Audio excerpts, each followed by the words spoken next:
तो जनाबाई का नियम था कि जब वो चक्की पीसती थी ना, तो पीसते पीसते गाती थी, और वो स्वर इतना अच्छा लगता था ठाकुर जी को, इतना प्रिय लगता था कि ठाकुर जी आधी रात में मंदिर से भाग करके आते थे जनाबाई के पास, और ठाकुर जी बैठ करके सुनते थे, जनाबाई चक्की पीसती थी। अब मुझे अभंग तो याद नहीं है मराठी के,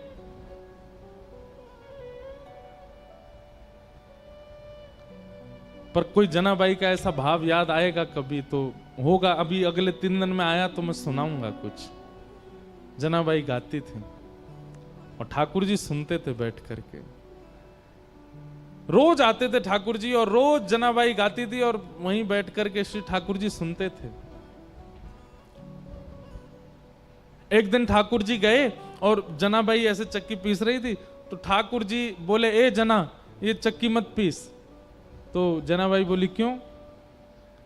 ये घर घर घर आवाज करती है, तो तेरा स्वर जो है वो अच्छे से मुझे सुनाई नहीं देता, इसको नहीं पीसेगी, शांति रहेगी, तेरा स्वर स्वच्छंद सुनाई देगा मुझको। आप विचार करो ठाकुर जी को कितना प्रिय लगता है। तो जनाबाई बोलती, चक्की नहीं पीसूंगी तो आटा कहां से होगा, आटा नहीं होगा तो रोटी कैसे बनेगी, रोटी नहीं बनेगी तो फिर सब खाएंगे क्या, और सब कुछ नहीं खाएंगे तो फिर मुझे डांटनी पड़ेगी, है आटा नहीं है। तुम तो बस सुनने आ जाते हो रोज रोज यहां पर, मुझे तो सुबह रोटी बनानी, नामदेव जी पूरा परिवार भोजन करेगा। नामदेव जी की यहां सेवा करती थी ना जनाबाई।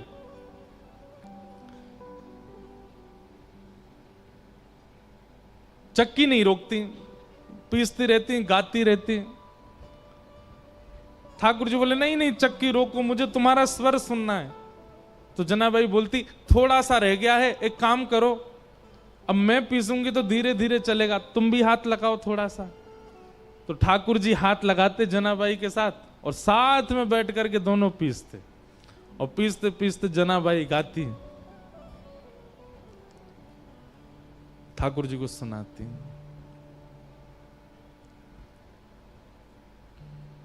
अब जब ठाकुर जी हाथ लगाते जनाबाई के साथ चक्की पिसवाते, तो ठाकुर जी इतने सारे गहने पहन के रहते हैं, वो गहने सब आगे पीछे जब ठाकुर जी हिलते तो गहनों की आवाज आती। जनाबाई बोलती, अब मेरी चक्की परेशान नहीं कर रही, तुम्हारे गहने परेशान कर रहे हैं। तो ठाकुर जी अपने सारे आभूषण उतार करके किनारे धर देते कि जनाबाई का स्वर मैं सुनता रहूं, इस स्वर के बीच में कोई और बाधा नहीं आवे। और ठाकुर जी अपने सारे आभूषण उतार करके किनारे में धरते और जनाबाई के साथ धीमे धीमे चक्की पिसाते और जनाबाई गाती।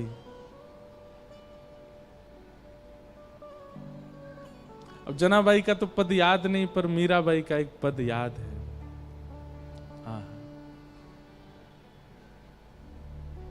व्याकुल प्राण धरत नहीं धीरज, व्याकुल प्राण। सुनिए बस, ताली मत बजाओ।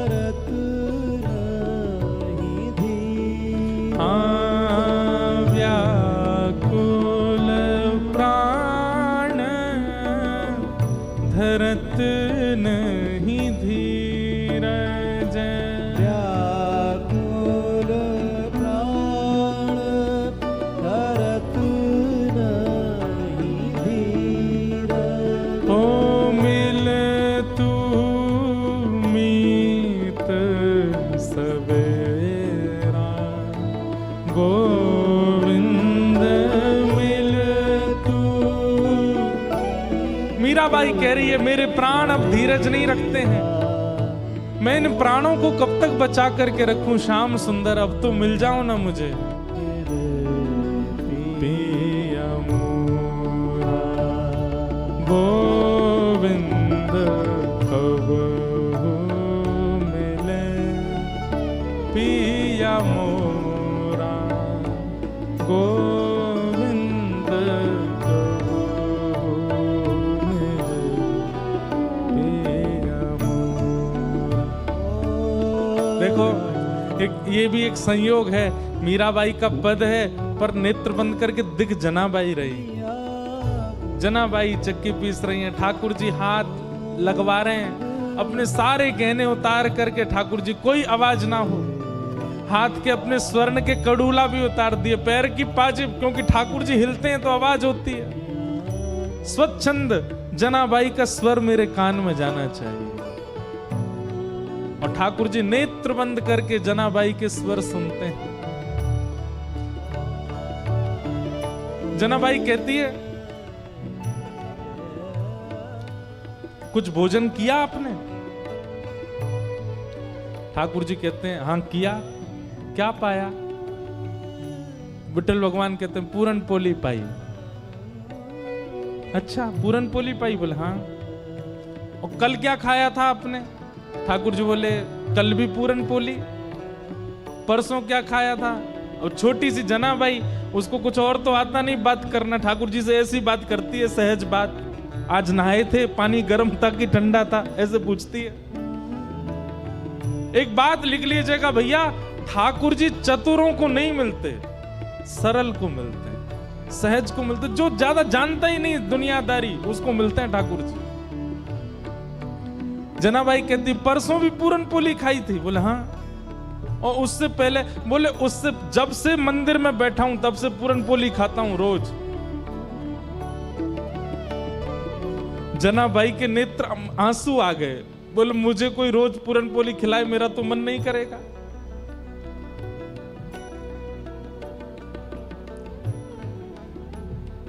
मैं कुछ बना के पवाऊं? ठाकुर जी बोले हाँ, एक शर्त पे। बोले क्या? गाते गाते बनाना, मैं सुनता रहूंगा।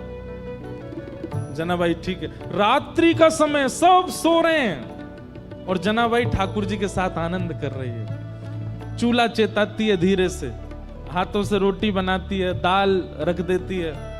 ठाकुर जी बैठे हैं, जनाबाई का स्वर सुन रहे हैं नेत्र बंद करके।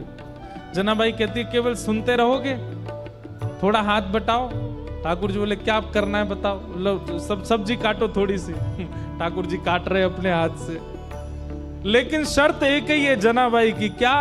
गाती रहे तू, मैं सुनता रहूं। मैं जानी, ठाकुर जी को इतना प्रिय है अपने भक्त का स्वर, उसके लिए ठाकुर जी कुछ भी करेंगे। इसलिए मैं कहा करता हूं, गाना प्रारंभ कीजिए, स्वर की चिंता मत कीजिए, अच्छा है बुरा है, सुरीला है बेसुरा है, गाइए।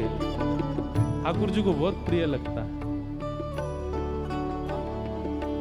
कब हो मिले पिया मोरा गोविंद, कब हो मिले पिया मोरा गोविंद, कब हो मिले पिया मोरा गोविंद, कब हो मिले पिया मोरा। प्रसाद शुद्ध कर देती है जनाबाई। ठाकुर जी के आगे जब पधराती है, ठाकुर जी पाने बैठते हैं। अच्छा, पेट भरा हुआ है ठाकुर जी का, प्रसाद पाके आए मंदिर से, लेकिन जना ने बनाया है और गाते गाते बनाया है, इसलिए ठाकुर जी लोभ में पा रहे हैं। और बीच बीच में जनाबाई के कुछ मन में आ जाता है, ऐसे नहीं ऐसे पाओ, अपने हाथ से तोड़ के खुद खिलाती है और ठाकुर जी पाते हैं उसके हाथ से। ये मुक्ति में प्राप्त नहीं हो सकती स्थिति, ये तो भक्ति में ही प्राप्त होगी। मुक्ति में तो क्या होगा, वैकुंठ में एक जगह मिल जाएगी, बैठे रहो वहां पे। पर भक्ति में तो जीते जी अभी इसी अवस्था में, इसी स्थिति में, इसी काल में, इसी जन्म में ठाकुर जी प्रत्यक्ष सामने आ जाएंगे और वो सब अनुभव प्रदान करेंगे जो सब भक्तों को प्राप्त होता है। और बहुत अच्छा चरित्र है जनाबाई का। इसके बाद की लीला थोड़ी सी हृदय को थोड़ी पीड़ा तो देती है, पर है लीला। फिर ऐसा हुआ कि सुबह का समय हो गया, ठाकुर जी बैठे रहे पूरी रात। इतने में ही मंगल बाजे बजने लगे, घंटे घड़ियाल बजने लगे, पंडरीनाथ भगवान की मंगला आरती, उसको काकड़ा आरती बोलते हैं, काकड़ा आरती का समय हुआ। ठाकुर जी बोले, ए जना, मैं तो भूल ही गया। बोले क्या हो गया? बोले मंदिर में आरती होने वाली है। तो जना भाई बोली जल्दी जाओ, मंदिर जाओ। और जना भाई थोड़ी भावुक हो गई। ठाकुर जी बोले तू क्यों भावुक होती? बोले पूरे दिन कल सोए नहीं, रात भर मैंने सोने दिया नहीं, अब फिर से दिन में जाके उठ जाओगे, ठंडे ठंडे पानी से सब तुमको नहलाएंगे, तुमको दूध से नहलाएंगे, बिल्कुल आराम नहीं करने दिया मैंने। ठाकुर जी बोले तू भी तो नहीं करेगी तो मैं भी नहीं करूंगा। इतना सुख ठाकुर जी जनाबाई को। तो जना तुरंत ठाकुर जी जाने लगे तो जनाबाई से बोले, ए सुन, तू अपनी सॉल दे दे। क्यों?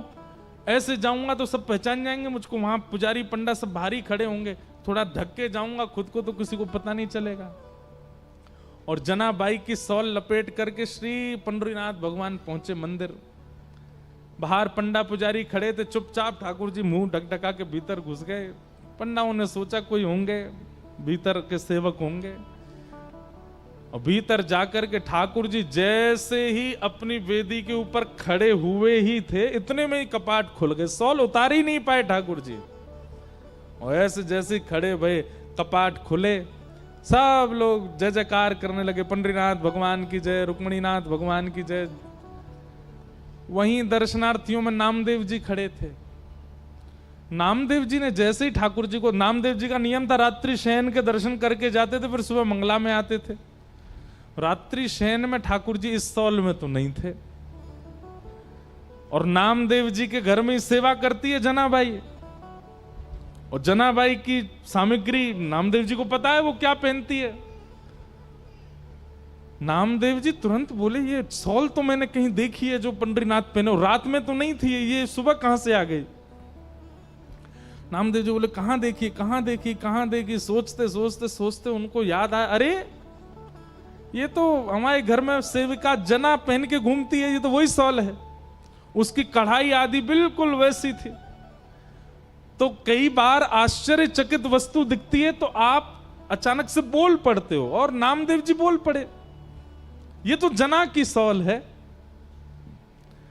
अब नामदेव जी जितनी देर सोच रहे थे उतनी देर वैसे ही मंदिर में बड़ी भगदड़ हो गई थी। क्यों?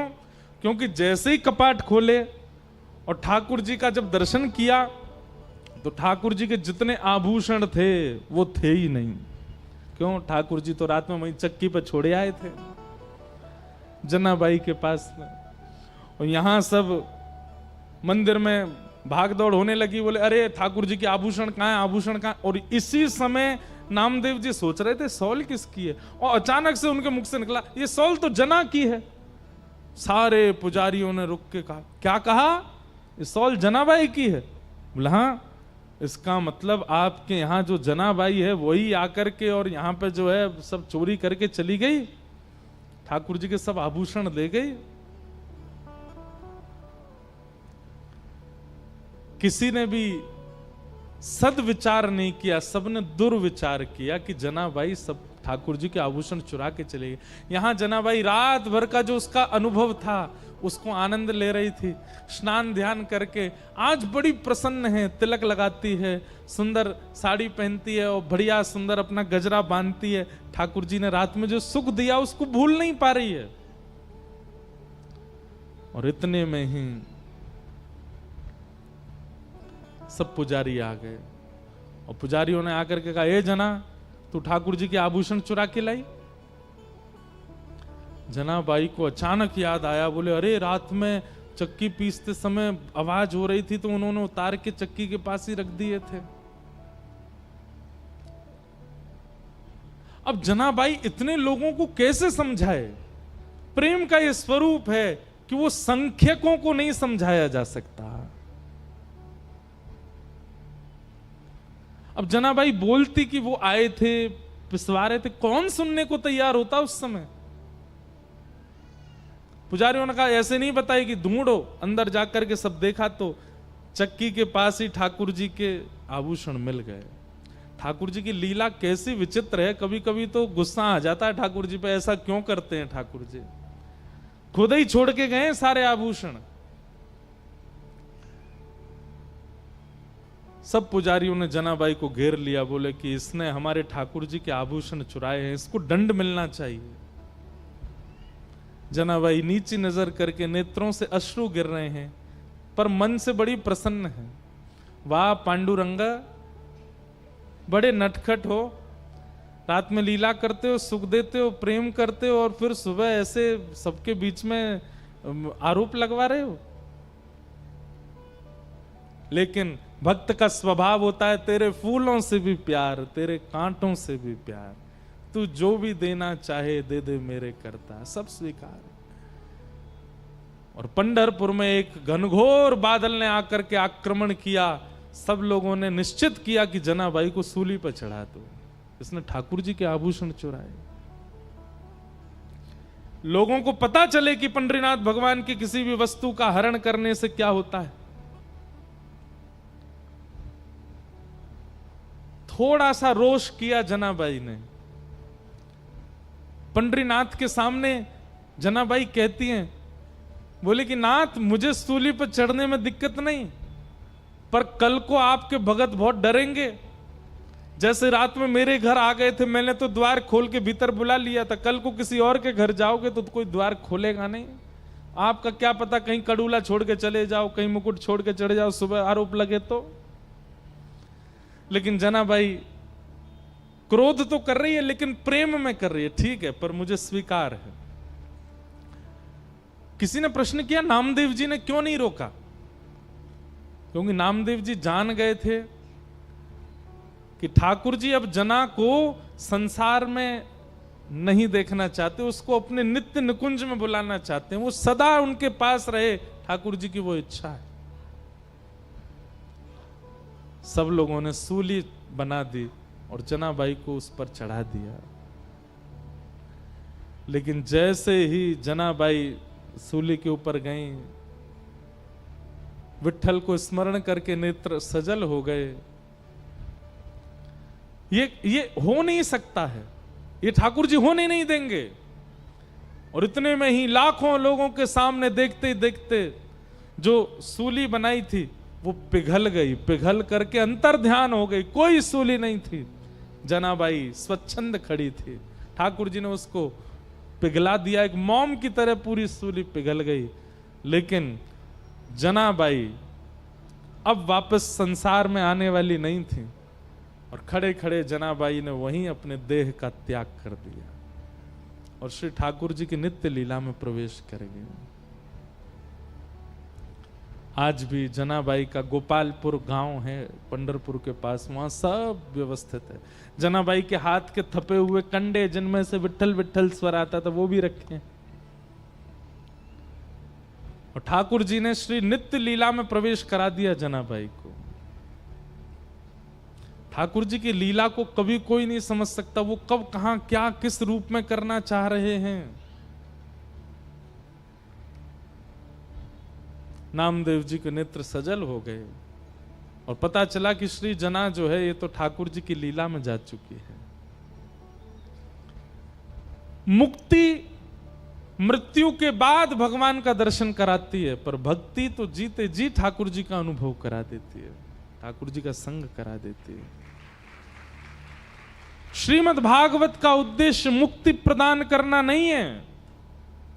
आप अन्य साधन, अन्य ग्रंथ, अन्य स्थानों पर जाकर के मुक्ति की कामना से कुछ भी करिए, भागवत जी तो केवल भक्ति प्रदान करती है, भक्ति प्रदान करने वाला ग्रंथ। श्री सुखदेव जी महाराज परीक्षित को भक्ति प्रदान करने की भावना से कथा सुनाने लगे और पहले सृष्टि का प्रसंग सुनाया, विदुर मैत्रेय संवाद सुनाया, कपिल देवहूति संवाद सुनाया, जहां पर देवहूति माता अपने पुत्र श्री कपिल भगवान से अनेक प्रश्न करती हैं और भगवान कपिल उनके समस्त प्रश्नों का उत्तर देते हैं। इन्हीं प्रश्नों में देवहूति माता ने भगवान से पूछा कि हे ठाकुर जी, आपके सर्वांगीण अंग में सबसे पहले कौन से अंग का दर्शन करना चाहिए? व्यक्ति जब आपका दर्शन करने के लिए मंदिर में जाए तो आपके किस अंग का दर्शन सबसे पहले करे? तब भगवान कहते हैं संचिन्तयेत् भगवतश्चरणारविन्दम् वज्रांकुशध्वज सरोरुहलाञ्छनाढ्यम् उत्तुङ्गरक्तविलसल्लखचक्रवालम् ज्योत्स्नाभिराहत महद हृदयान्धकारम्। बहुत ध्यानपूर्वक सुनिए। मंदिर में प्रवेश करते ही सबसे पहले ठाकुर जी के युगल चरणों का दर्शन करना चाहिए। ठाकुर जी चाहे कितने भी सुंदर बन के खड़े हों, कितने भी बढ़िया पोशाक पहनी हो, कितना भी मुख उनका चमक रहा हो, आप सबसे पहले नजर गाड़ के उनके चरण ही देखो। कई मंदिर ऐसे वहां चरण दर्शन नहीं होते, जैसे श्री जगन्नाथ जी, अब यहां चरण दर्शन नहीं हो रहे, तो क्या करना है? ठाकुर जी के निचले भाग को देखना है और निचले भाग में चरण का भाव रखना है, चरण की अनुभूति करनी है कि ठाकुर जी के ऐसे ऐसे चरण हैं, उन चरणों में हम प्रणाम कर रहे हैं। फिर चरणों को प्रणाम करने के बाद घुटने, फिर उसके बाद उदर, फिर वक्ष, अंत में मुख देखना चाहिए। नीचे से ऊपर ठाकुर जी का दर्शन करना चाहिए। हम क्या करते हैं? मुख ही मुख देख के निकल जाते हैं, कभी अवसर मिलता तब नीचे आके चरण आदि देख के फिर जाते हैं। नहीं, ठाकुर जी स्वयं आज्ञा कर रहे हैं कि सबसे पहले मेरे चरणों का दर्शन करना है। इसके पीछे कारण क्या? हम लोग कितने विषयों को चित्त में लेकर के गए हैं मंदिर, और ठाकुर जी के सामने जाकर के उन विषयों के सहित ठाकुर जी का दर्शन करेंगे तो ठाकुर जी चित्त में प्रतिष्ठित नहीं हो पाएंगे। हम आपसे अगर पूछें कि आप अंतिम बार पंढरपुर कब गए थे, आप कहोगे 2 महीना पहले। और अगर मैंने कहीं पूछ लिया कि 2 महीना पहले पंढरपुर जब गए थे विट्ठल भगवान के पोशाक का वर्ण कैसा था, आपको याद नहीं होगा। क्यों? क्योंकि ठाकुर जी का वो स्वरूप आपके चित्त में प्रतिष्ठित नहीं है।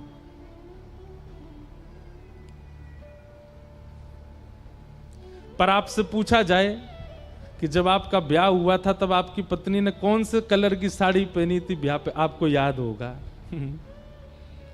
पति ने कैसी शेरवानी पहनी थी वो भी याद होगा। गुब्बारे जो लगे हुए थे पंडाल में उनका रंग कैसा था याद होगा। क्यों? वहां पे चित्त वृत्ति सारी लगी हुई थी आपकी। इतने प्रसन्न थे कि अब मेरा ब्याह होने वाला है, अब मैं दुल्हा बन गया हूं। साली ने जो जूतियां चुराई थी वो कैसे रंग गई थी ये भी याद होगा। क्यों? क्योंकि वहां आपकी चित्तवृत्ति पूरी लगी थी। मंदिर में ठाकुर जी का वर्ण कैसा था ये आपको याद नहीं है।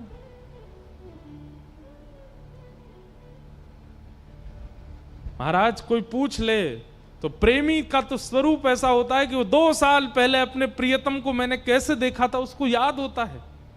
हमको क्यों याद नहीं रहता ठाकुर जी कैसे थे? हमारी कथा हुई थी पंढरपुर में। श्री पंडरीनाथ भगवान के रोज दर्शन करने जाते थे और प्रत्येक दिन की स्मृति है कि कौन कौन से वर्ण के वस्त्र ठाकुर जी पहनते थे, कौन से दिन कैसी पाग होती थी, कैसी पोशाक होती थी, कैसी माला होती थी, सब याद है। और ये याद करना नहीं पड़ता, ये कोई पढ़ाई थोड़ी है कि याद करना है बैठ के आपको। मंदिर दर्शन करने गए, बाहर रटते जा रहे हैं नीली पोशाक, नीली पोशाक, नीली पोशाक, नीली पोशाक। प्रेम जहां होता है वहां याद नहीं करना पड़ता, वो अपने आप छप जाता है चित्त में। ऐसी छपाई हो ठाकुर जी के दर्शन के चित्त में, उसके लिए सबसे पहले चरणों का दर्शन करो। क्यों? क्योंकि चरणों में इतने सारे ठाकुर जी के चिन्ह बने हुए हैं। वज्रांकुशध्वज सरोरुहलांचनाड्यम, वज्र बना है, अंकुश बना है, ध्वज बना है, गदा बनी है। इन सब चिन्हों से क्या होता है, हमारे मन में जितने भी विकार होते हैं, जितने भी हमारे मन में और भावनाएं चल रही होती हैं, वो सब शांत हो जाती हैं। और चरणों के दर्शन से जब सब शांत हो जाते हैं तो रिक्त यानी कि स्वच्छंद, स्पष्ट, खाली हृदय में फिर ठाकुर जी छप जाते हैं, विराजमान हो जाते हैं। फिर भूल नहीं पाते आप उस स्वरूप को। इसलिए ठाकुर जी कहते हैं मंदिर में सबसे पहले मेरे चरणों का दर्शन करना चाहिए। और हम एक प्रैक्टिकल बताएं आपको, करो तो हम बताएं, बहुत बहुत बहुत लोगों ने हमको बताया कि इससे उनको लाभ मिला। जैसे भुसावल में जिस मंदिर भी आप जाते हो, नियमित रूप से 5 दिन जाइएगा और 5 दिन ठाकुर जी का मुख मत देखिएगा, केवल चरण देखिएगा। पहले दिन, दूसरे दिन, रोज जाना है, केवल चरण दे। आपका मन नहीं मानेगा बिना मुख देखे, लेकिन दृढ़ निश्चित होके जाइएगा, मुख देखना ही नहीं, मुझे चरण देखने। आप 5 दिन केवल चरणों का दर्शन कीजिए। 6वें दिन और या फिर 5वें दिन की रात्रि में ही स्वप्न में ठाकुर जी अपना मुख खुद दिखाने आएंगे आपको और कह देंगे, क्यों रे तू आवे मुंह देखे ना आए, मेरा मुख ना देखे, मैं ऐसो पाग पहन के बैठो रहूं, ऐसो श्रृंगार करूं। करके देख लीजिएगा। 5 दिन अपना हृदय और मन, भोजन आहार बहुत शुद्ध रखिएगा और नित्य केवल चरण देखिए ठाकुर जी के। ठाकुर जी के श्री चरण इतनी योग्यता रखते हैं कि ठाकुर जी के बिना मुख देखे आपको मुख का अनुभव हो जाएगा। कैसे हैं? मीराबाई कहती हैं, चरण कमल को नित प्रति देखूं। मीराबाई नित्य श्री अपने गिरधर गोपाल के चरण देखती रहती है। ठाकुर जी के चरण साधारण नहीं है। हमारे बिहारी जी में तो, वृंदावन में तो साल भर में एक ही बार होते हैं चरण दर्शन, अक्षय तृतीया को। पूरे साल ठाकुर जी के चरण नहीं दिखाते, साल में एक ही। क्यों? मूल्यवान वस्तु है, तभी तो एक ही बार दिखती है। चरण बड़े लाभकारी। जहां जहां ठाकुर जी के चरण दर्शन होते हैं, वहां पे आप सौभाग्यशाली मानिए कि चरण दिख रहे हैं और नित्य उनको देखिए। राधा रमन जी के चरण दर्शन होते हैं, राधा वल्लभ जी के चरण दर्शन होते हैं, पंडरीनाथ भगवान के तो चरण पकड़ने का अवसर मिलता है। हम अगर आपकी जगह महाराष्ट्र में रह रहे होते या जन्मे होते ना, हफ्ते 2 हफ्ते में एक चक्कर तो पंढरपुर का लगाते। साक्षात ठाकुर जी के चरण छूने को मिलते हैं वहां पे। ताली जितनों ने बजाई है ना, बना लो नियम, महीना में एक बार तो पंढरपुर जाया करो। आपके महाराष्ट्र का यदि वृंदावन कहीं है तो वो पंढरपुर है, श्री पंढरपुर धाम। चंद्रभागा जी साक्षात श्री यमुना जी हैं और श्री पंडरीनाथ साक्षात कृष्ण ही है। मुझे दुनिया से नहीं कोई काम, मुझे दुनिया से नहीं कोई काम, मैं तो रटू राधा राधा नाम, ओ मैं तो रटूं राधा राधा और पंढरपुर तो हो गया वृंदावन, और जहां जनाबाई का स्थान है ना गोपालपुर, उसको वैसे गोवर्धन मानते हैं वहां पे लोग, लेकिन हमारी श्री जी भी पहाड़ पे विराज रही हैं। गोपालपुर का जो मंदिर है वो भी पहाड़ पे ही है, उसको बरसाना मान लेना। और आप तो भैया हर महीना की एक दिन जाकर के अपनी 84 कोस कर आया करो पंढरपुर जाके। वृंदावन तो दूर पड़ेगा, पंढरपुर तो पास है। हो मेरे मन में विराज श्याम दीवानी, मेरे मन में विराज श्याम दीवानी, मेरे मन में विराज श्याम दीवानी, मेरे मन में विराज श्याम दीवानी, हो जहाँ विराज राधा रानी, जहाँ विराज राधा रानी, हो जहाँ विराज राधा रानी, जहाँ विराज राधा रानी। हाँ मेरो मन लग्यो बरसाने में, जहाँ विराजे राधा रानी, ओ मेरो मन लग्यो बरसाने में, जहाँ विराजे राधा रानी। ओ मुझे दुनिया से नहीं कोई काम, ओ मुझे दुनिया से नहीं कोई काम, मुझे दुनिया से नहीं कोई काम, ओ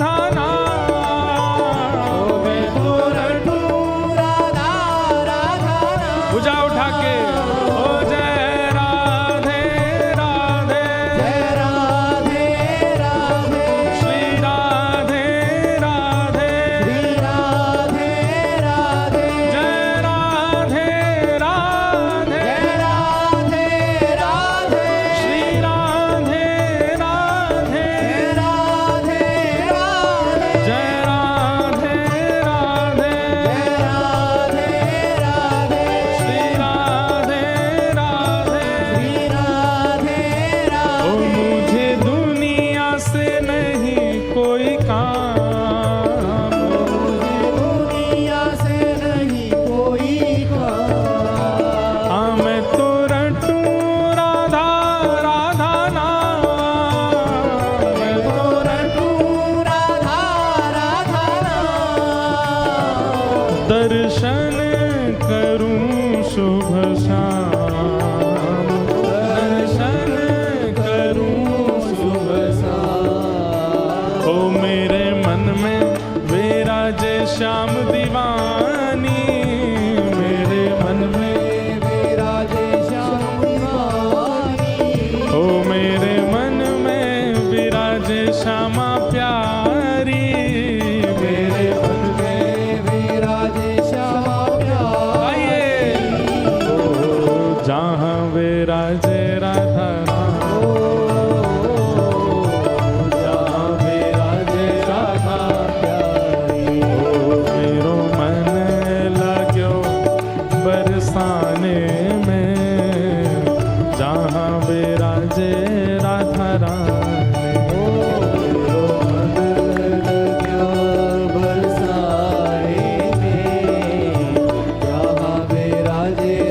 बोलो वृषभानु दुलारी की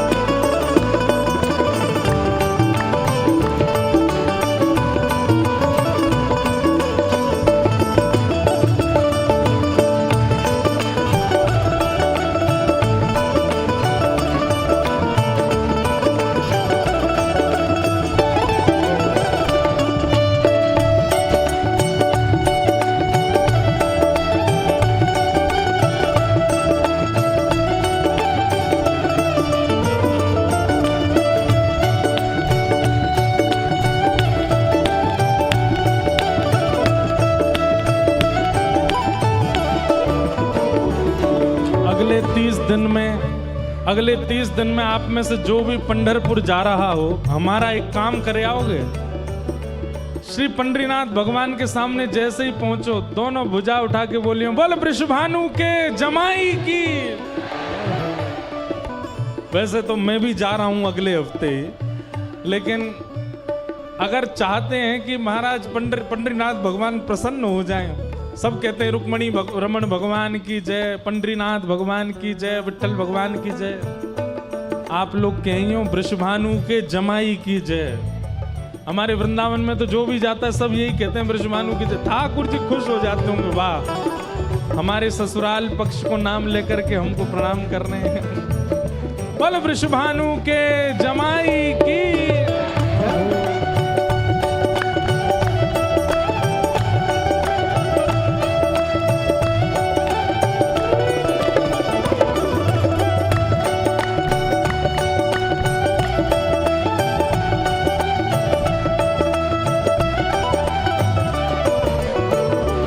मुझे दुनिया से नहीं लेना देना, मुझे दुनिया से नहीं लेना देना, मुझे दुनिया से नहीं लेना देना, मुझे दुनिया से नहीं लेना देना। क्यों? ओ ये जगत है एक सपना, ये जगत है एक सपना, हाँ ये जगत है एक सपना, ये जगत है एक सपना, यहाँ कोई नहीं अपना, यहाँ कोई नहीं अपना।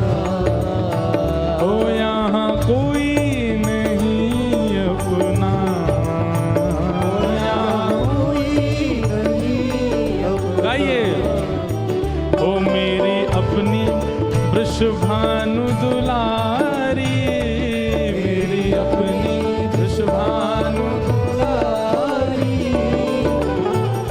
ये बात तो आपको गर्जना करके बोलनी चाहिए, भुजा उठा के जोर से बोलो, मेरी अपनी वृषभानु दुलारी, मेरी अपनी वृषभानु दुलारी। हे वृषभानु दुलारी, बरसाने वारी, श्री राधा प्यारी, कीरत सुत प्यारी, वृषभानु दुलारी, वृषभानु दुलारी, मेरी अपनी वृषभानु दुलारी, मेरी अपनी वृषभानु दुलारी। ओ जहाँ विराजे राधा रानी,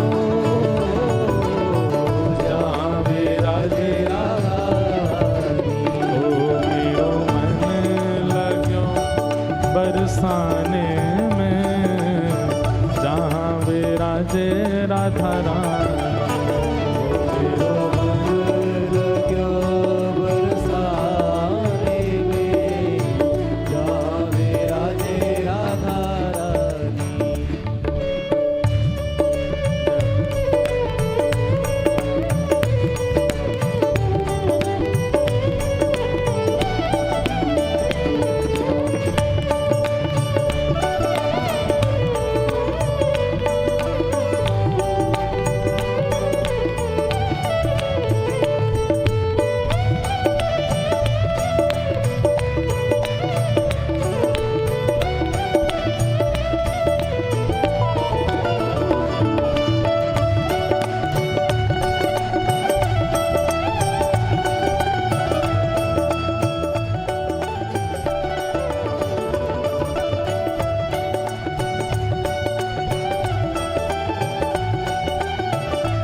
मेरे मन में ना लागे कोई रंग, मेरे मन में ना लागे कोई रंग, हो मैं तो रहूं संतन के संग, हो मैं तो रहूं संतन के संग, हो मैं तो रहूं रसिकन के संग, हो मैं तो रहूं रसिकन के संग, हो मेरे मन में बढ़त उमंग, हो मेरे मन में बढ़त उमंग, हो मेरे मन में बढ़त उमंग, हो मेरे मन में बढ़त उमंग। और हो बरसाना विरज रज धानी, बरसाना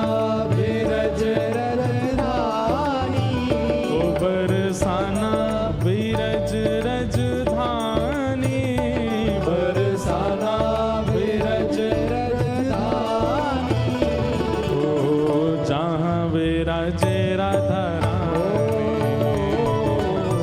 जहाँ विराजे राधा रानी। गाइए, मेरो मन लाग्यो बरसाने में, जहाँ विराजे श्यामा प्यारे, मेरो मन लाग्यो बरसाने में, जहाँ विराजे राधा रानी।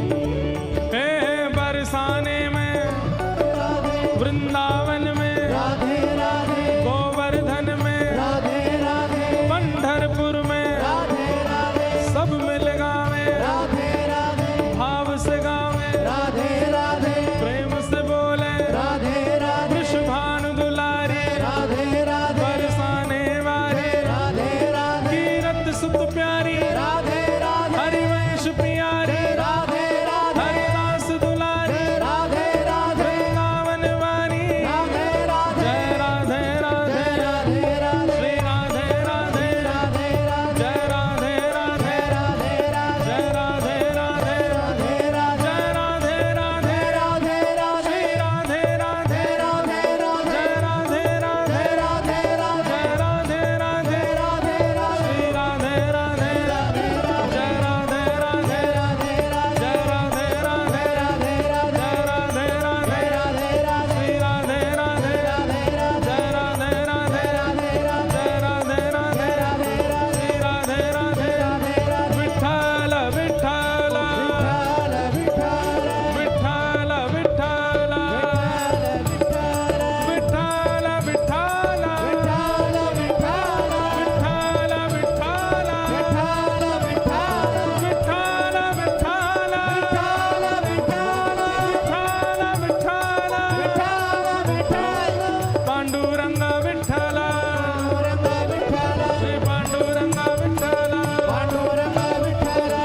मन में ना लागे कोई रंग, ओ मेरे मन में ना लागे कोई रंग, मैं तो रहूं रसिकन के संग,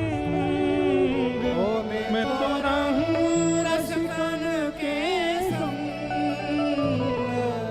बरसाना विरज रजधानी, बरसाना विरज रजधानी,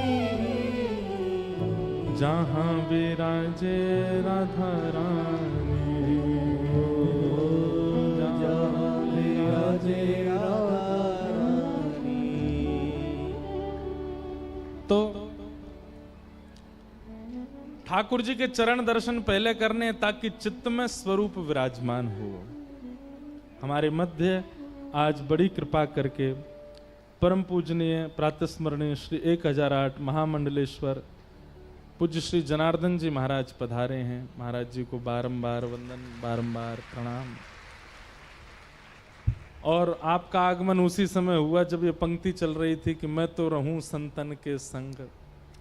जो वाक्य चले उसी समय वो घट जाए तो समझो कि ठाकुर जी की दृष्टि है कथा के ऊपर। और फौजपुर निवासी हमारे परम पूजनीय प्रातस्मरणीय श्री 1008 महामंडलेश्वर पवन जी महाराज भी पधारे हैं। आपको भी बारंबार वंदन है, बारंबार प्रणाम है।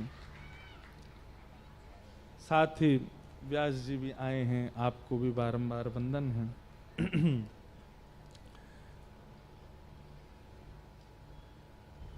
ठाकुर जी के चरण दर्शन की महिमा भगवान कपिल बताते हैं देवूति माता को। इस प्रकार से देवूति माता के अनेक प्रश्नों का उत्तर ठाकुर जी देते हैं। तत्पश्चात सती चरित्र कहा गया और श्री ध्रुव जी महाराज का प्रसंग सुनाया।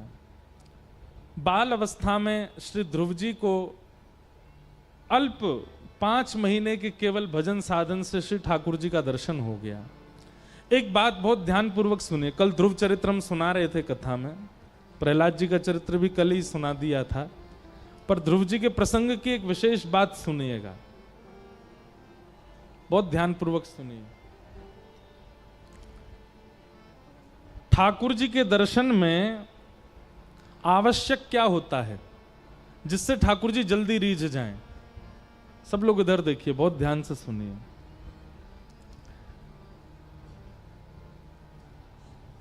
प्रहलाद जी महाराज भागवत जी में कहते हैं, न दानम न तपोनिज्य न शौचम न व्रतानि च प्रीयते मलया भक्त्या हरिरन्यत विडंबनम। बहुत ध्यान से सुनिए। न दानम न तपः, एज्य कहते हैं यज्ञ को, न दानम न तपोनेज्य न शौच्यम, बहुत पवित्रता, न व्रतानि च, ना व्रत से। इन सब से ठाकुर जी मिलेंगे ये कंफर्म नहीं है। आप 30 दिन के महीने में 25 दिन व्रत करते हो, 5 ही दिन भोजन करते हो, ठाकुर जी मिलेंगे? दिन में 4 बार स्नान करते हो, सुबह उठ के फिर स्नान, शाम दोपहर में फिर स्नान, शाम को फिर स्नान, रात्रि सोने से पहले फिर स्नान, इतनी पवित्रता का ध्यान रखते हो, ठाकुर जी मिलेंगे? नहीं मिलेंगे। आप बहुत दान करते हो, ठाकुर जी मिलेंगे? नहीं मिलेंगे। कंफर्मेशन नहीं है ये, तो बस ये कि आप कर लीजिए, आपको पुण्य भले ही मिल जाएगा, आप शुद्ध हो जाओगे, आपके पाप कट जाएंगे, पर ठाकुर जी की प्राप्ति इन सबसे प्रमाणित नहीं है। न दानम न तपोनेज्य न शौच्यम न व्रतानि च। तो प्रहलाद जी कहते हैं फिर कैसे मिलेंगे? बोले प्रीयते मलया भक्त्या हरिरन्यत विडंबनम। अब आप में से कई लोग कहेंगे अभी अभी तो आप दान की महिमा बता रहे थे, थोड़ी देर पहले पवित्रता की महिमा बता रहे थे, और अभी अचानक से आप स्विच हो गए, अपने आप ही कह रहे हो कि इनसे ठाकुर जी नहीं मिलेंगे। हमारी बात बहुत ध्यान से सुनना। आपने हमसे कहा महाराज जी हमारे घर आओ भोजन करने, हमने कहा ठीक है। आपने कहा सुनिए सुबह कुछ पाके मत आइएगा, थोड़ा थोड़ा जगह रख के आना, हम बहुत सारा सामान बनाएंगे। हमने कहा ठीक है। अब हम सुबह ना तो बाल भोग किया ना राज भोग किया, सीधे रात्रि में प्रसाद पाने, कथा के बाद वैसे भूख बहुत लगती है, आ गए घर, आपने इतनी बड़ी थाल रख दिया सामने, बोले ये महाराज जी तोरई की सब्जी है, घिया की सब्जी, पनीर की सब्जी, मटर की सब्जी, और ये उसकी सब्जी, उसकी सब्जी, सब्जियां बना दी 8 प्रकार की। हम अभी प्रतीक्षा कर रहे हैं और भी कुछ आ रहा होगा। अब मिष्ठान आया, ये गुलाब जामुन, रसगुल्ला, बर्फी, ये पेड़ा आदि आदि। उसके बाद नमकीन आई, ये रतलामी भुजिया, ये बीकानेरी भुजिया, ये वहां का पापड़, ये महाराष्ट्र का पापड़, ये वो पापड़। और सब पधराने के बाद आप हाथ जोड़ के बैठे, पाइए। हम कहे भले आदमी रोटी तो दीजिए। आप बोले सब बनाया, रोटी ही नहीं बनाई है, बस आपके लिए सब कुछ तैयार किया पर रोटी नहीं बनाई है हमने। बताइए, बहुत भूखा व्यक्ति हो उसको केवल आप सब्जियां प्रदान कर दो, या कोई भोजन पाने बैठा हो सब्जी से कह दो पेट भरो अपना,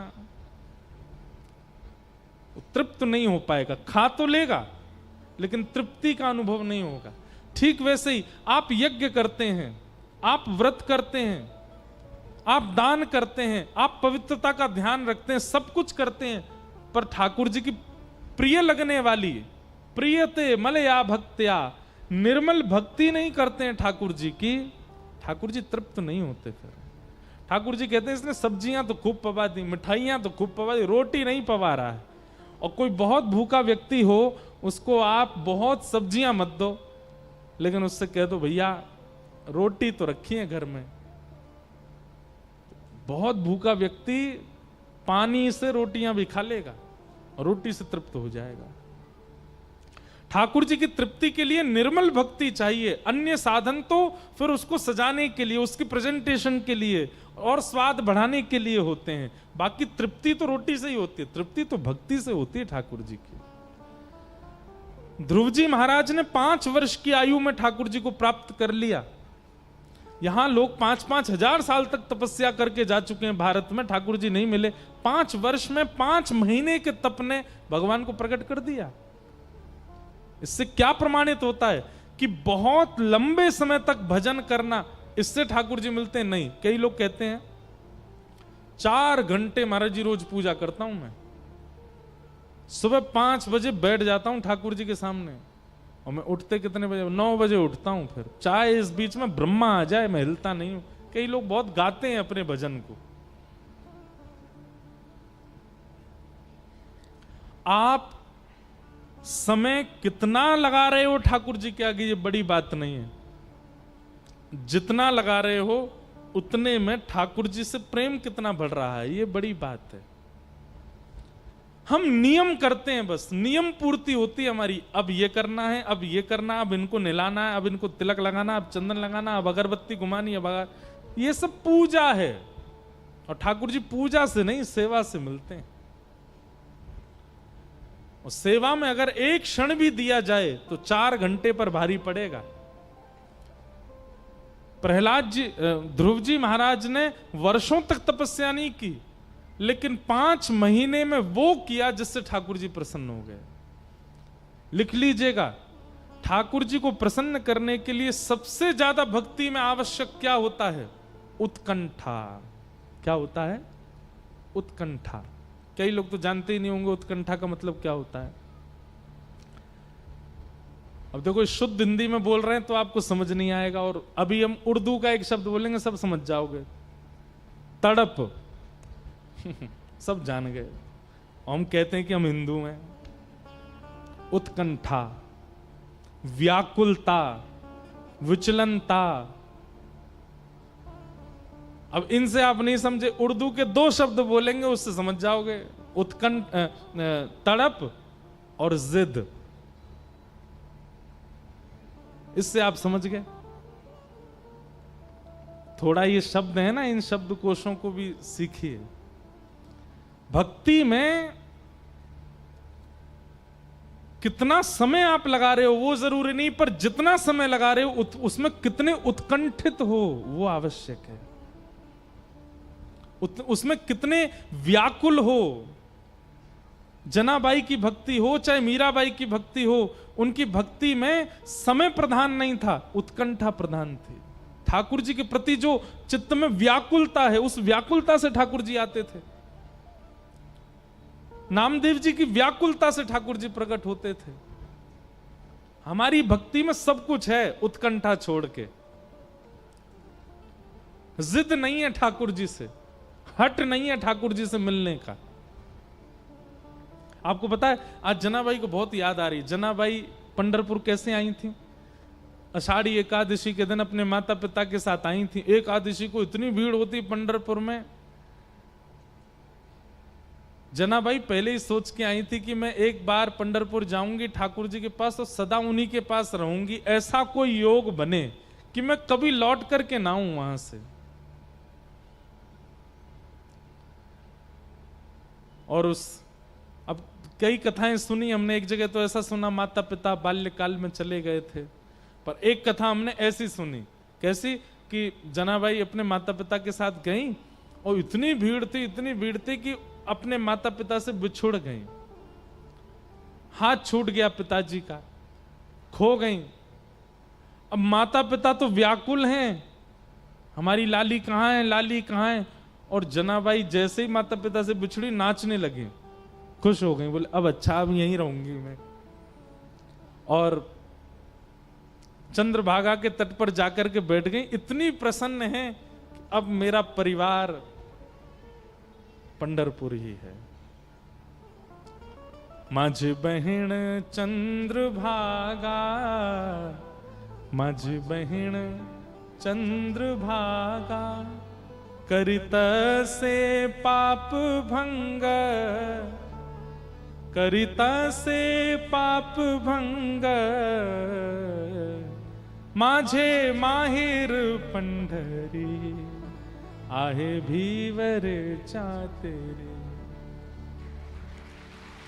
वाह, देखो हमने बोल दी, मराठी बोली है। आज मोटी ताई नहीं बोला। मोठी है ना, मोती है मोठी ताई। अब जो भी है ठीक है, अब बार बार मत बुलवाओ। बाप आई, बाप आई, माझे विठ्ठले रखुमाई, माझे विठ्ठले रखुमाई। मेरे माता पिता कौन है? आज के बाद मेरे माता पिता विठ्ठल और रुक्मणी है। मेरी बहन कौन है? ये चंद्रभागा मेरी बहन है। मेरा परिवार कौन है? ये पंढरपुर में आने वाले सारे वैष्णव मेरे परिवार है। जनाबाई ऐसे आई ठाकुर जी के पास और फिर 4 दिन तक रोती रही।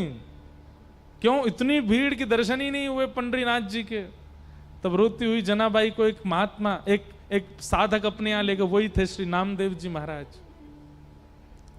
वो तो रोती क्यों? बोले मेरे विठ्ठल कब मिलेंगे, मुझे विठ्ठल कब मिलेंगे। ये उत्कंठा, ये व्याकुलता, ये मिलने की अत्यंत तीव्र इच्छा भक्ति में ये आवश्यक है, और हमारे अंदर यही नहीं है।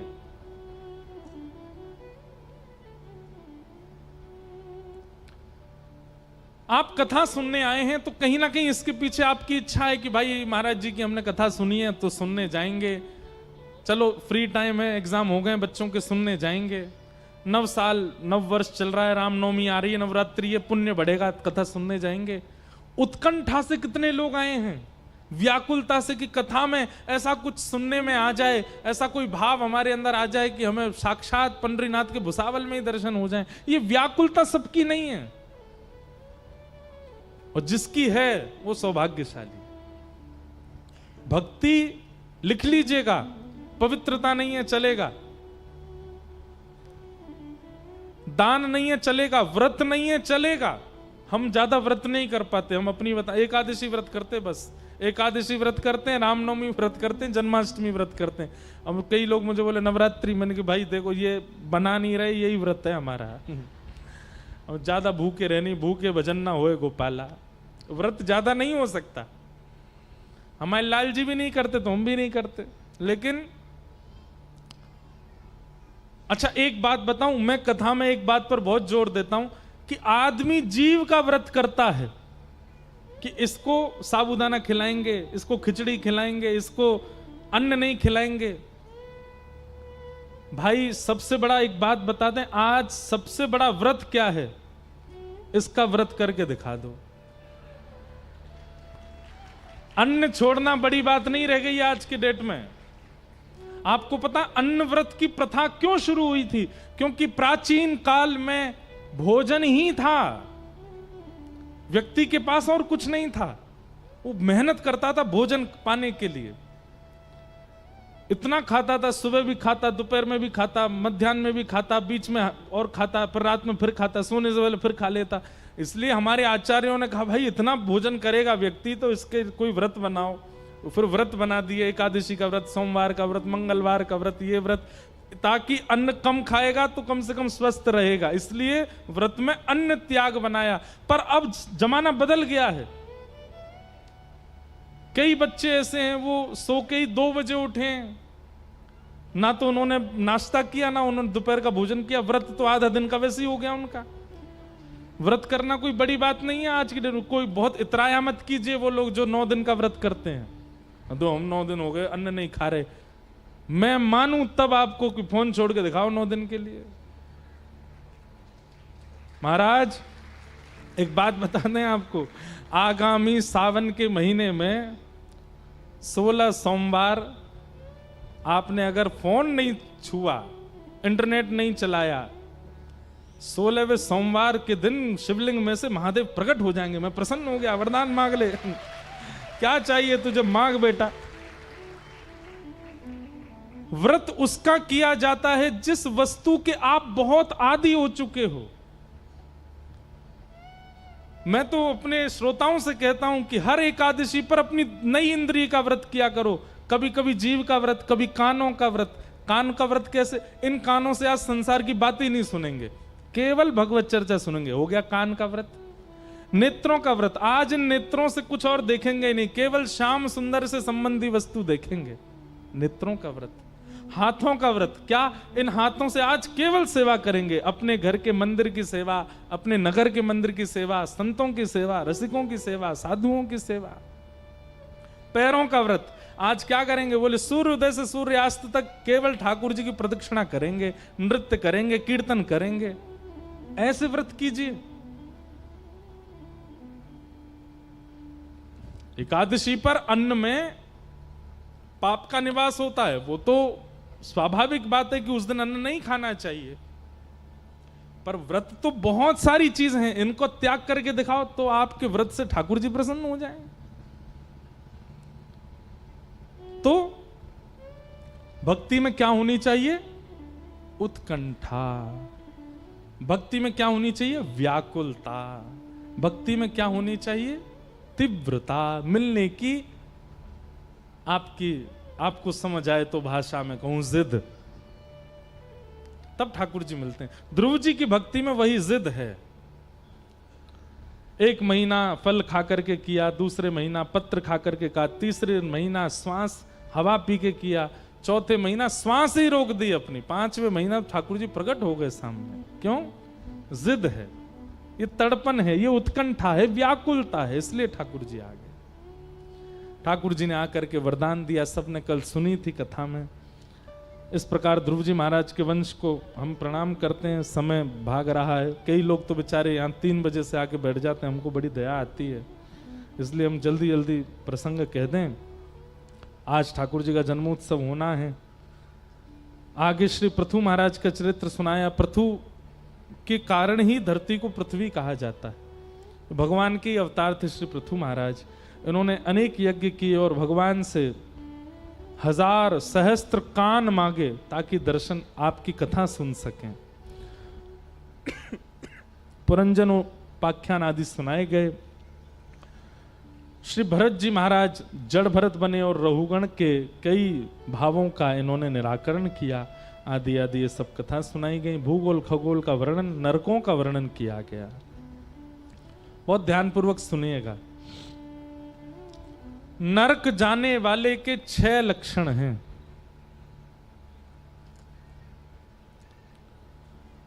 सब लोग डरते हैं नरक जाने से,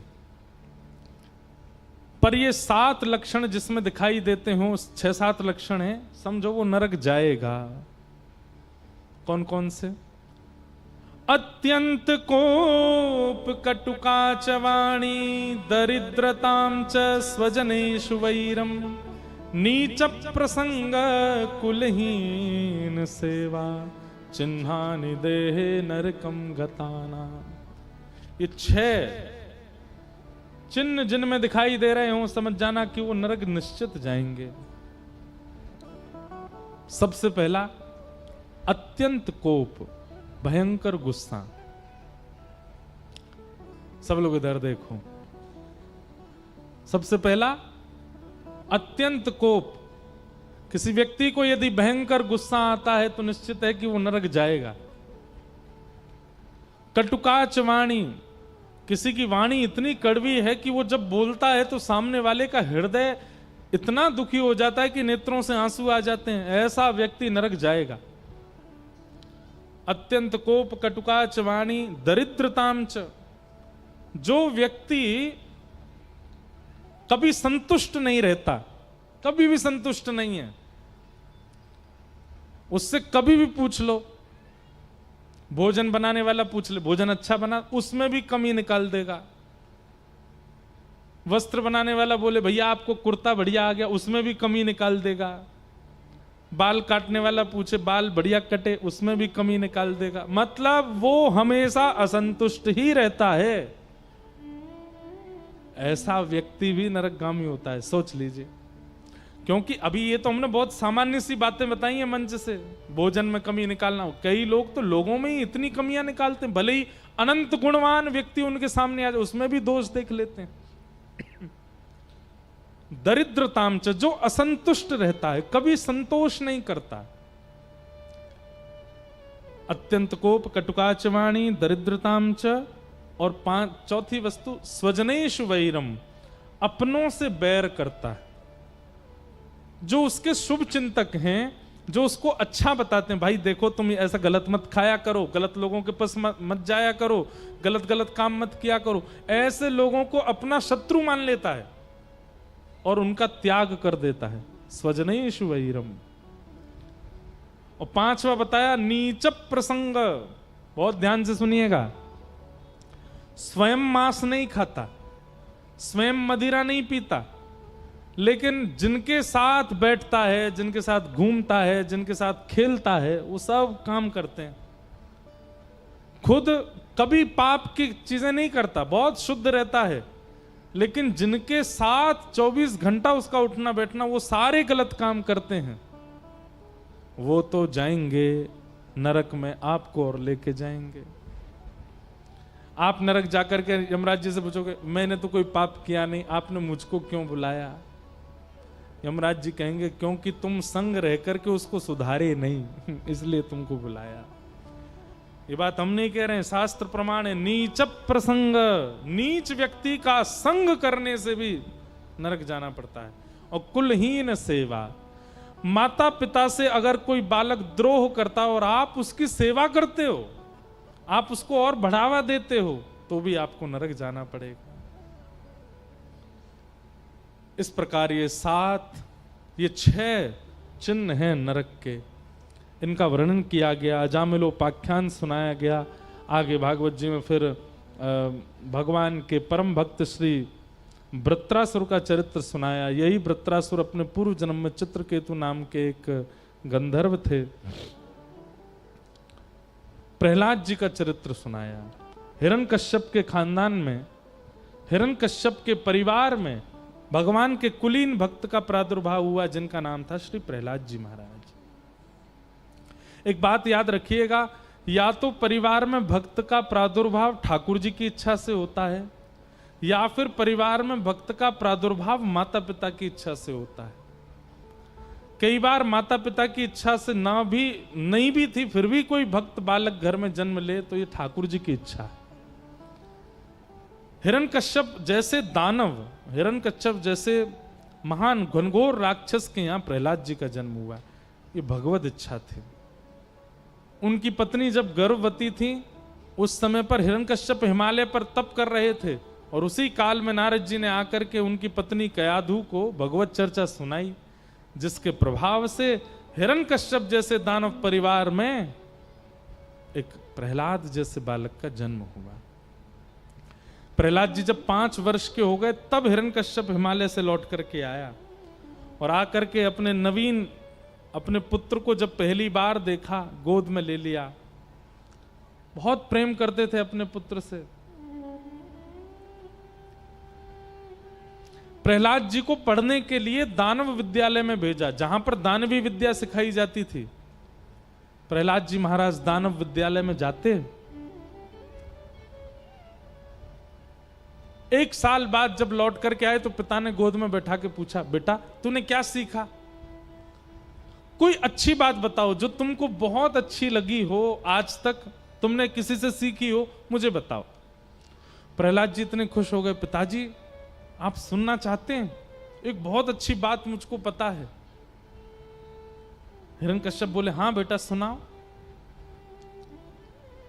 कि तत्साधु मन्ये सुरवय देहिनाम सदा समुद्विग्न धियाम सद्गृहात् हित्वात्मपातं ग्रहमन्धकूपं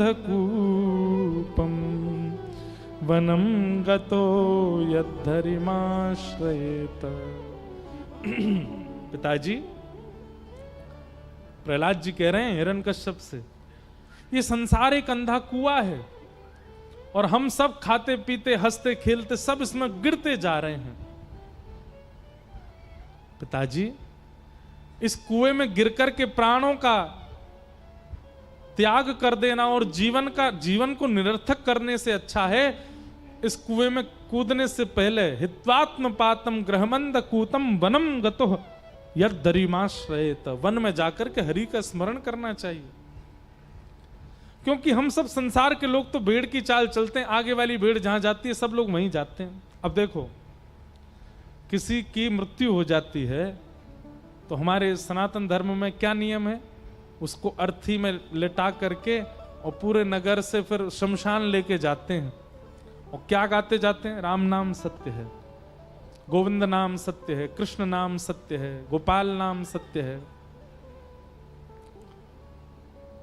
ये राम नाम सत्य आप किसको सुनाते हो? वो जो लेट गया व्यक्ति वो तो सुन नहीं रहा है, उसके तो कान अब काम कर नहीं रहे। किसको सुनाते हैं हम? जीवित लोगों को सुनाते हैं। पूरे नगर में, बाजार में, घरों के आगे से निकलते हैं और क्या कहते जाते हैं? राम नाम सत्य। मतलब सब सुनो, ये जो हमारे कंधे पर चढ़ के जा रहा है इसने बहुत कमाया, बहुत लिया, बहुत सब कुछ किया, पर आज इसके साथ कुछ भी नहीं जा रहा है। भैया सावधान हो जाओ, जितने जीवित हो राम नाम ही सत्य है, बाकी सब असत्य है। पर कितनी बड़ी विडंबना। ताली तो आपने बजा दी, अच्छी बात है, धन्यवाद। पर कितनी बड़ी विडंबना कि राम नाम सत्य है को हमने अपशगुन मान लिया है। किसी के जन्मदिन पर जाके बोल दो, भाई राम नाम सत्य है, क्या बोलेगा? ए भाई तू क्या बोल रहा है? आज मैं 24 साल का हुआ, तू क्या बोलता है भाई?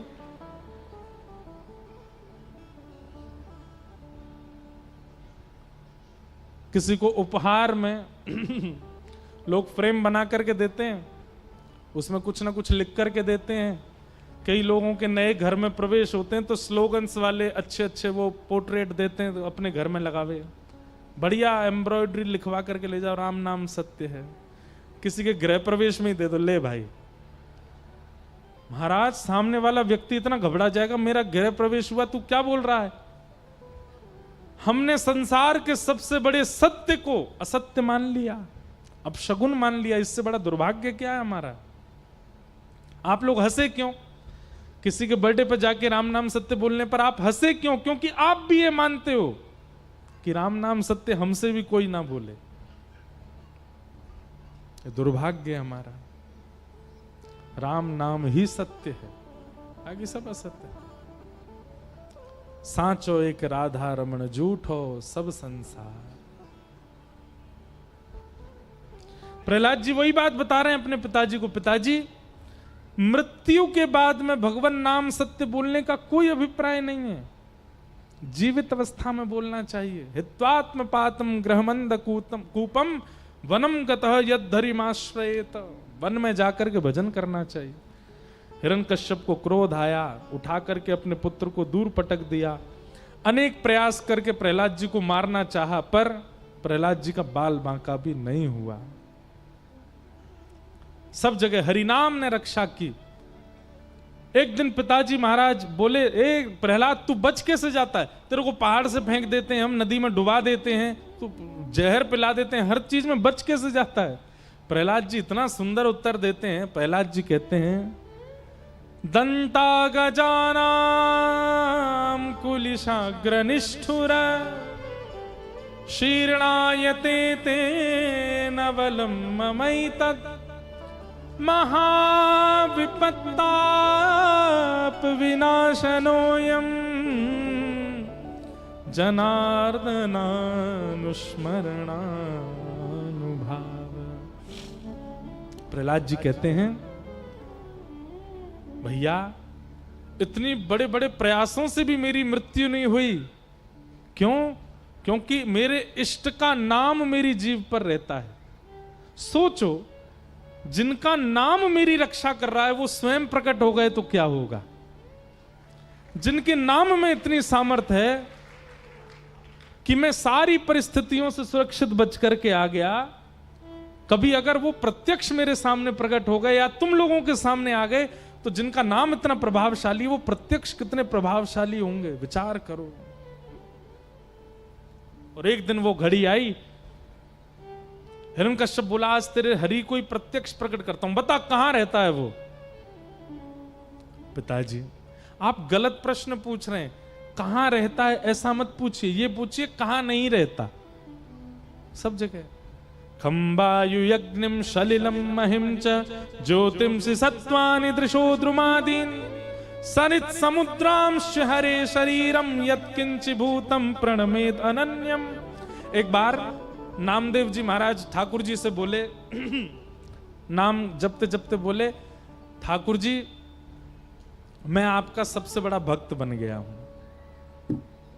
सब लोग इधर देखो, ध्यान से सुनो कथा। नामदेव जी महाराज के मन में यह बात आने लग गई थी कि उनसे बड़ा भक्त नहीं है ठाकुर जी का। एक दिन गोरा काका, उन्होंने कहा, नामदेव जी ने पूछा मेरी भक्ति कैसी है? तो गोरा काका बोले, आपकी भक्ति में थोड़ी सी कमी है। नामदेव जी बोले, मैं इतना नाम जप करता हूं, सर्वम खलु इदम ब्रह्म, सब में ठाकुर जी का दर्शन करता हूं, फिर भी मेरी भक्ति में ये कह रहे हैं कि थोड़ी कमी है, कैसे? तो गोरा काका बोले कि आप अभी सब में ठाकुर जी को देखते नहीं हो, बोलते हो, मानते हो, पर देखते नहीं हो। थोड़ा सब में ठाकुर जी का अनुभव करना, क्योंकि वैष्णवता की एक चरम स्थिति ऐसी आती है कि फिर आगे दिखने वाली हर वस्तु में ठाकुर जी हैं, ऐसा अनुभव होने लग जाता है। तो आप कहीं गए, वहां जाकर के जीव जंतुओं को देखा, तो जीव जंतुओं को देख करके आप बोले, यहां तो भजन नहीं बन पाएगा, यहां से कहीं और जाऊंगा। एक बिल्कुल एकांत नदी के किनारे पर जाकर के आप बैठ गए, तभी वहां पर देखा कि एक कुटिया थी, उसमें से दो पति पत्नी निकल करके आए। नामदेव जी ने उनको देखा, उन्होंने नामदेव जी को देखा। दोनों पति पत्नी तुरंत नामदेव जी को देख करके फिर से गए और हाथ में बड़े बड़े गरसा लेके आए। गरसा जानते हैं?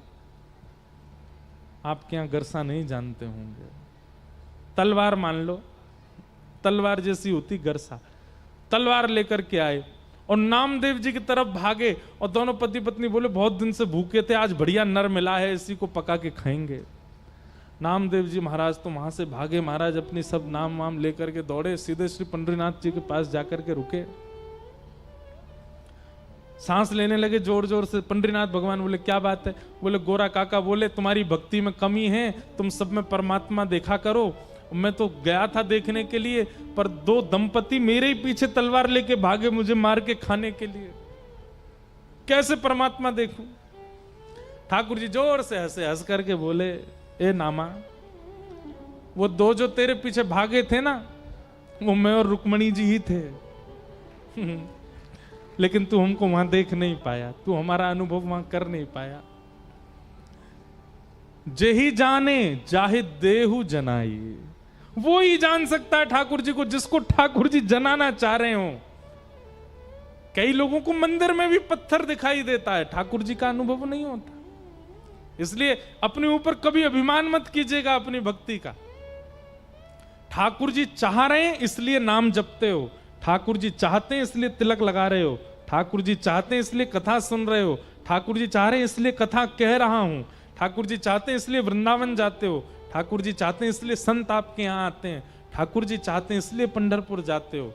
ठाकुर जी ना चाहें तो आप कुछ नहीं कर सकते। इसलिए अपनी भक्ति का कभी अभिमान मत कीजिएगा कि हम तो ये नियम करते हैं, ठाकुर जी चाहते हैं इसलिए हो रहा है, वो नहीं चाहें तो नहीं कर पाओगे आप।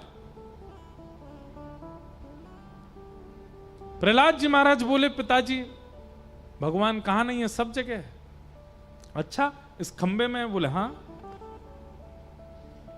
अणुमणियान महतो मणियान, सब जगह हैं ठाकुर जी। जैसे ही खंभ भेदन किया, हिरण्यकश्यप ने अपनी गदा का प्रहार किया और खंभ भेदन करके भगवान नरसिंह प्रकट हो गए। बोलो नरसिंह भगवान की। सब लोग नरसिंह भगवान को प्रणाम करो। सत्यम विधातुम निज भृत्य भाषितम व्याप्तिम च भूतेष्वखिलेषु चात्मनः अदृश्यतात्यद्भुत रूप मद्वहम स्तंभे सभाया न मृगम न मानुषम।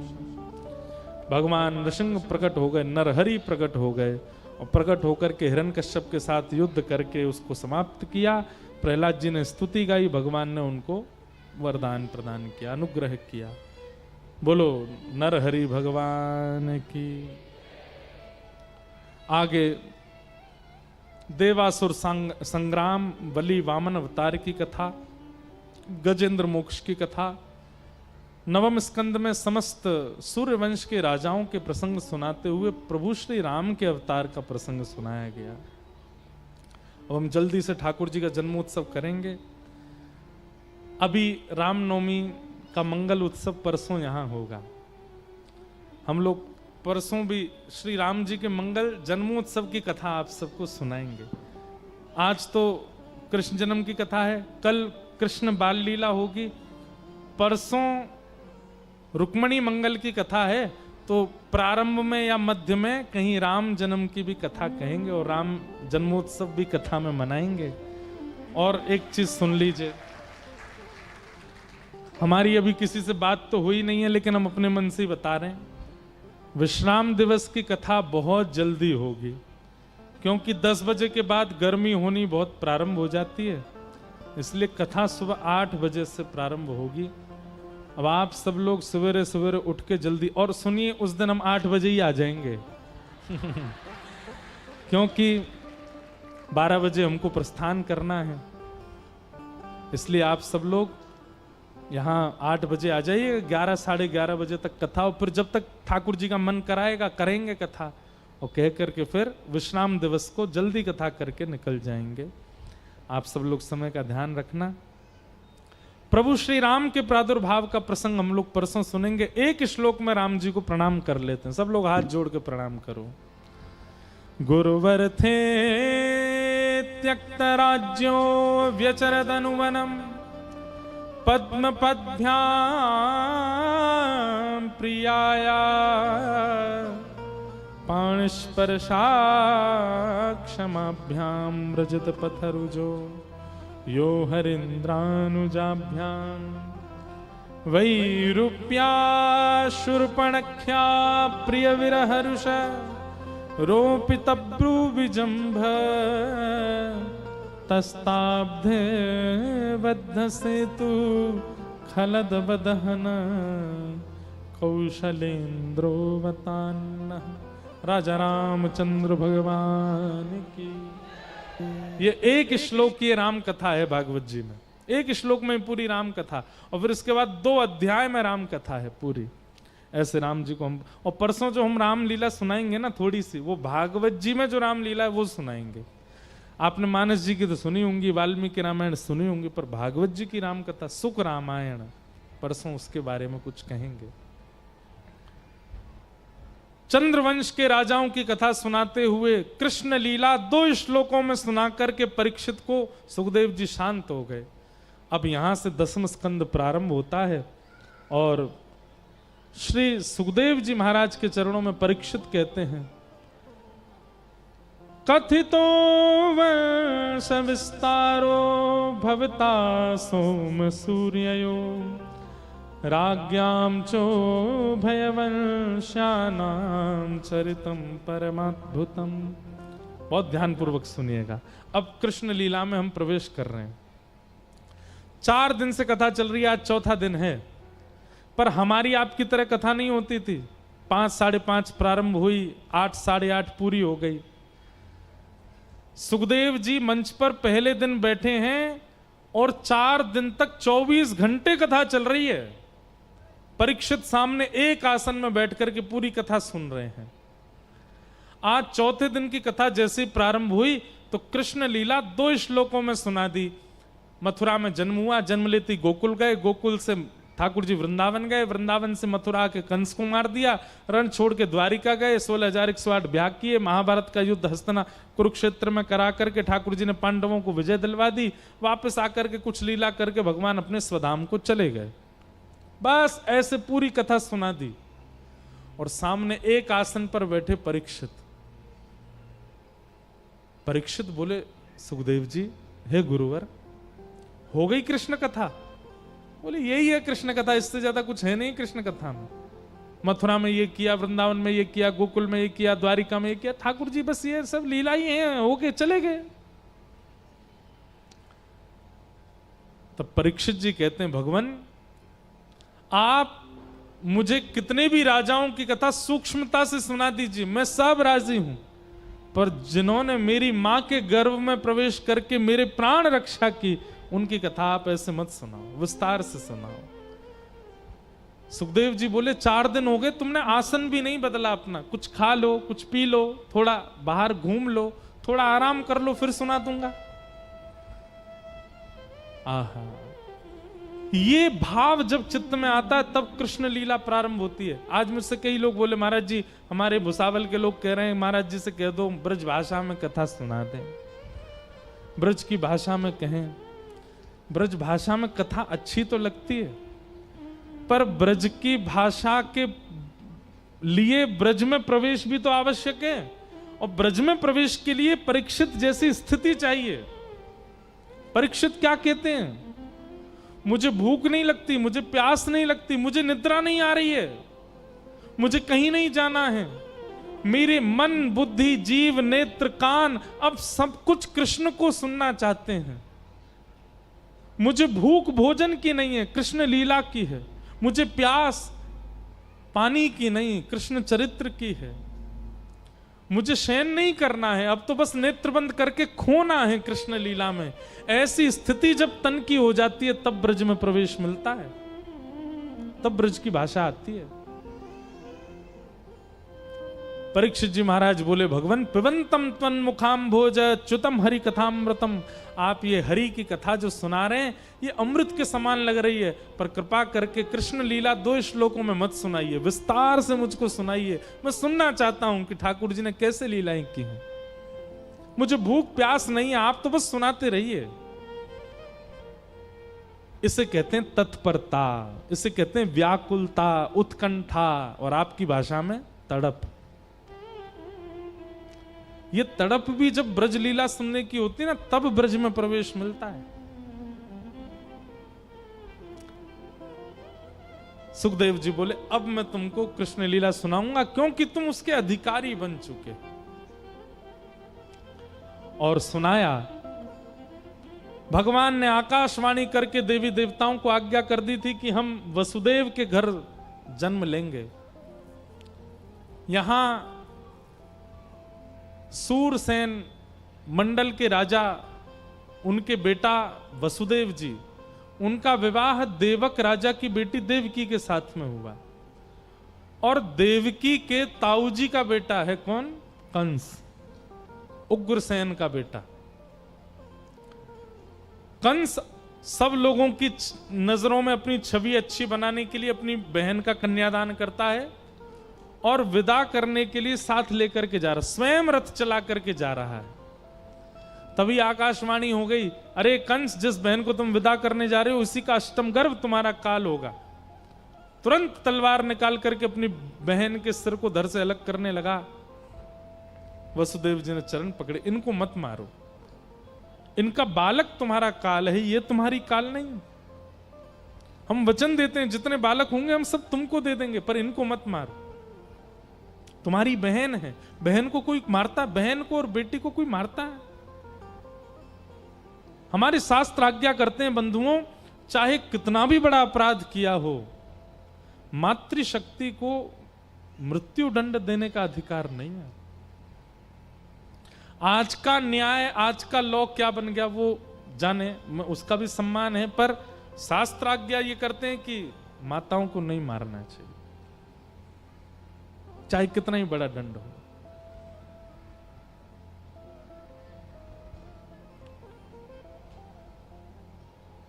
अब कोई लोग कहते हैं देवता अगर आकाशवाणी करते ही नहीं तो चुपचाप ठाकुर जी का जन्म हो जाता।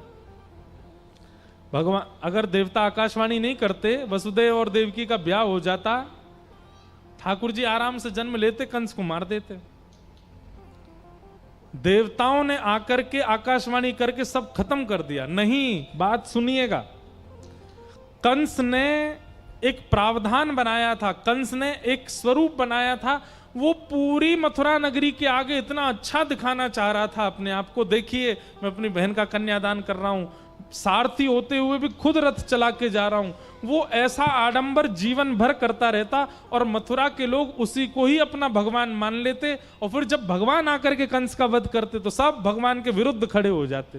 कंस तो बहुत अच्छा था, आपने क्यों मारा? तो कंस की सच्चाई सबके सामने प्रकट हो, इसके लिए देवताओं ने आकाशवाणी की कि अरे कंस, जिस बहन को तू विदा कर रहा है इसी का अष्टम गर्भ तेरा काल होगा। कंस भूल गया कि मुझे तो अच्छा दिखना है सबको, तुरंत तलवार निकाल के मारने लगा। मथुरा के लोग सब घबरा गए, कितना भी बड़ा हो भाई, ऐसा पाप तो कोई नहीं करता कि अपनी बहन को मार रहा है।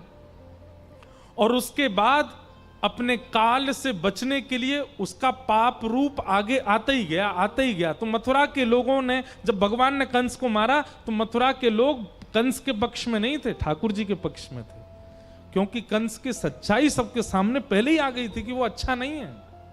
इसलिए देवताओं ने आकाशवाणी की। 6 बालकों को कंस ने मार दिया, 7वें बालक के रूप में बलराम जी आए। परंतु योग माया के आश्रय से बलराम जी का गर्भ स्थानांतरित हो गया। कुछ महीने देवकी मैया के गर्भ में रहने के बाद गोकुल में रोहिणी मैया के गर्भ में परिवर्तित हो गए। और कंस को खबर मिली कि 7वां बालक गर्भ में ही खत्म हो गया। कंस बोला अच्छा, नहीं तो मुझे मारना पड़ता, अब तैयारी करो, 8वां आने वाला है। सैनिकों को तैनात कर दिया, सिक्योरिटी टाइट कर दी, अब मेरा शत्रु जन्म लेने वाला।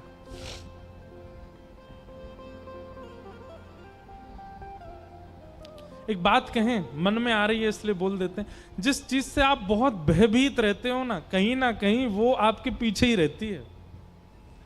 इसलिए किसी से भयभीत मत हुआ करो, ज्यादा भय मत रखा कीजिए किसी से। ये हम अपना अनुभव बता रहे हैं, हमको छिपकली से बहुत डर लगता है, और जिस कमरे में घर में हम जाते हैं हमको दिख ही जाती है। अभी जहां है वहां तो नहीं दिखी, पर हाँ नजर घुमाऊं मैं अगर तो मुझे मिल ही जाती है। अब हमने विचार किया कि अब उसमें भी हम ठाकुर जी का दर्शन करेंगे। मन ताली बजाने वाली बात तो नहीं है, पर मन में ऐसा भाव रखेंगे भाई ये चतुर्भुज भगवान ही हैं, 4 भुजा वाले, कम से कम उसके प्रति भी भय खत्म हो। क्योंकि जिससे आप बहुत भयभीत होते हैं, ये संसार का नियम है, जिससे आप बहुत डरोगे वो आपका पीछे ही नहीं छोड़ता, वो आपके आसपास दिखता ही रहेगा आपको, चाहे वो कोई हो।